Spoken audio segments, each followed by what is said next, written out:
Hardcore MMA Fan Show. Welcome people on YouTube, welcome MMA fans. Sorry we haven't got a video out, we didn't get one out last week, we were both on vacation. So we're back at you with UFC 88 Breakthrough. Going to be a good card, not a big blockbuster like last time. Some really good fights though. Yeah. This is going to be really entertaining. First on the agenda we got Marvin Kampmann versus Nate Marquardt. Yeah, I'm going Nate Marquardt on this one. I think that Nate has what it takes to beat Kampmann. I think that I think they're going to be pretty equal on the ground. I think Nate though is a little bit more powerful and his ground and pound is better. Standing up though, you know, it'll probably Kampmann might edge it, but I think Nate will be able to take him down and either win a decision or win by stoppage. Kampmann's known for his stand-up, but his last few fights in UFC all become by submission. I don't know if Kampmann wants to go to the ground with Nate. Nate's ground game is awesome, a little bit better than Kampmann's. He might want to keep it standing and use some of that stand-up, some of that power that he has that is his base. Yeah. But I see Nate wanting to take it to the ground, and I see Nate taking it to the ground and winning. Maybe in the second round, it may go to decision, but I see Nate pulling it off. He's a real good fighter, and we hope he wins. The next fight is Dan Henderson versus Rosamir Palhares. Yeah, it's going to be an awesome fight. I'm going with Dan Henderson on this one. I think both of them are awesome fighters. I think it'll be a good test for Dan. But I think he's pretty hungry coming into this fight, and I have other reasons, but I'll go to Dave and let him tell it. All right. Palhares, this guy is insane. I watched him in Fury 4 or 5, I can't remember. His leg locks and his ankle locks are just phenomenal. Mm-hmm. And he'll stand up with the strikers and he'll go to the ground with the jiu-jitsu guys. Now, what we haven't seen from Palhares is his fighting a wrestler. He may have a problem with it. He likes the top game, and so does Dan. It'll be a fight for position. Palhares has some of the craziest slams right up there with Rampage. He is a strong middleweight. I think he's a really good breath of fresh air, and I cannot wait to see this fight. Yeah, I'm going with Dan because of, I'm going to name some reasons. I think that, although I do think that Palhares is awesome, and he has a lot of skill, his ground game is phenomenal, but I think that even though he likes the top position, I just don't see him putting Dan on his back, and even if he does, I don't see Dan staying there. Another thing is his takedowns, although awesome, and but they're usually against jiu-jitsu guys. It's going to be interesting to see how he does trying to take Dan down. I think Dan, if he wants to keep it on his feet, he'll most likely be able to.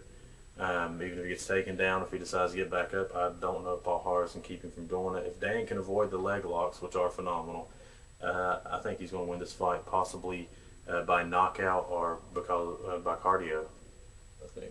Palhares, I think he wants to be a standout, and he's had a rough way to go. He grew up sometimes surviving on pig slop, and he took $180 from his brother and went and trained with the Brazilian top team, and he was a standout there, and that's hard to do. Yeah. So this is going to be really interesting, and I'm going with Palhares on this because I want to see a new middleweight come up and maybe be in contention for the belt. Next up on the card is Karo Parisian versus Yoshida. It's going to be a good fight. Karo Parisian, great judo, adapts it very well to his MMA. Yoshida, good judo himself. He doesn't use his judo in MMA quite as much, but it should be interesting to see how these two go together. Yoshida coming off of Cage Rage, which is an organization in Japan, but unlike other organizations in Japan, they use a cage and they have similar rules as the UFC. So he's not going to come into the UFC not prepared for what's coming. Yeah. On top of that, he came like the Cage Rage. You got notables like Yushin Okami coming out of there. He's got a similar build to Yushin Okami. Yeah, just kind of almost like a smaller Yushin Okami. He seems to have very good ground and pound. He uses the cage well. I noticed that he's able to stack his opponent very well and land good shots on him, but he doesn't like flail his arms in his ground and pound. I mean, he picks his shots well. His stand-up's pretty good too. Yeah, his stand-up's great. Really good under pressure.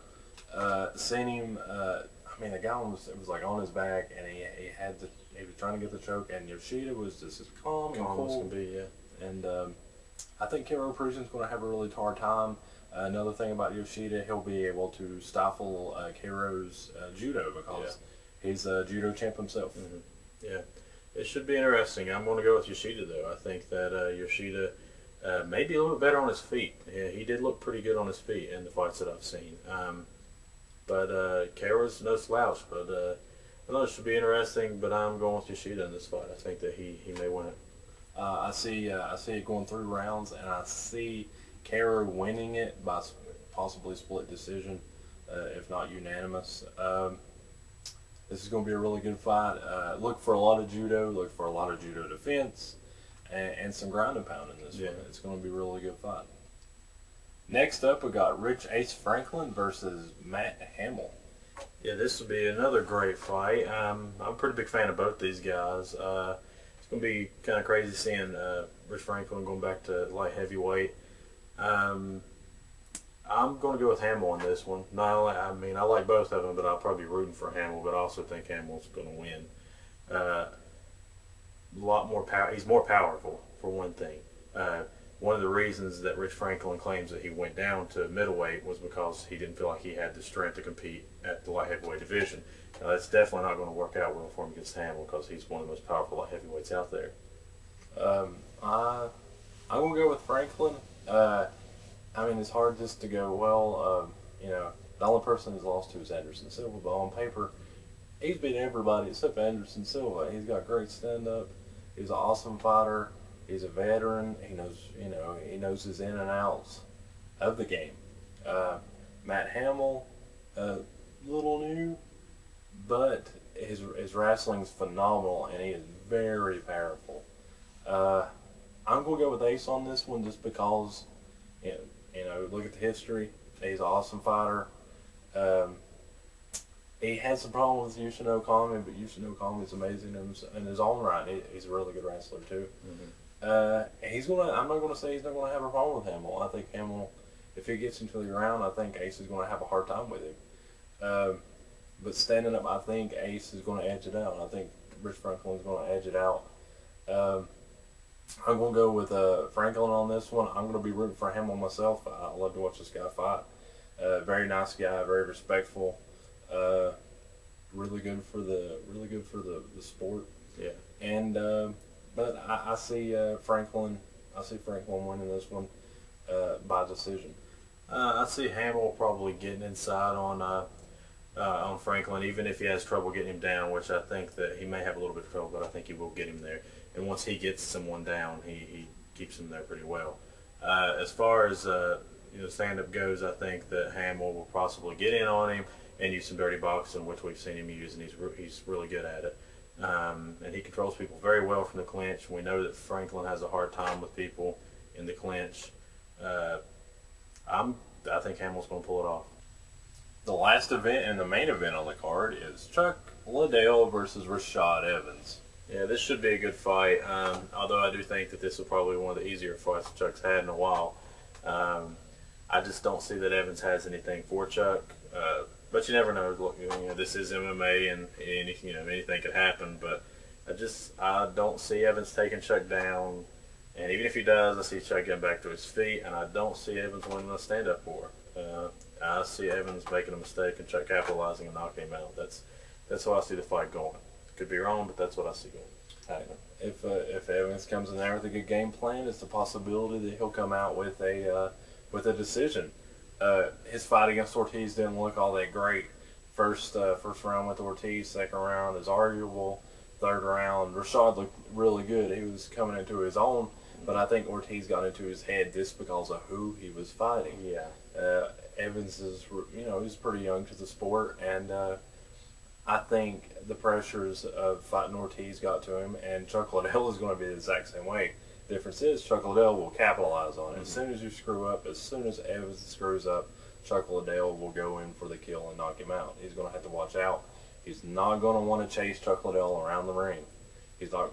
I really don't see him wanting to trade with him. It's a possibility, but it's not a wise idea. I see him taking him to the ground and I see Chuck stuffing it, or if he does take him to the ground, I see Chuck Liddell getting back to his feet relatively easy. If Evans comes in there with a game plan, like I said, he could eke out the decision, but I see Chuck Liddell knocking him out. I think he's hungry, hasn't had a knockout in a while, and I think this is just the match to do it in. Yeah. So I'm going Chuck Liddell on this one, and So am I. Chuck Liddell for the win, TKO. Rashad Evans, he may be able to pull it off in the end, but I very seriously doubt it. So thanks for watching us. Leave comments, give us your opinions, leave good comments, clean comments, and we will see you next time.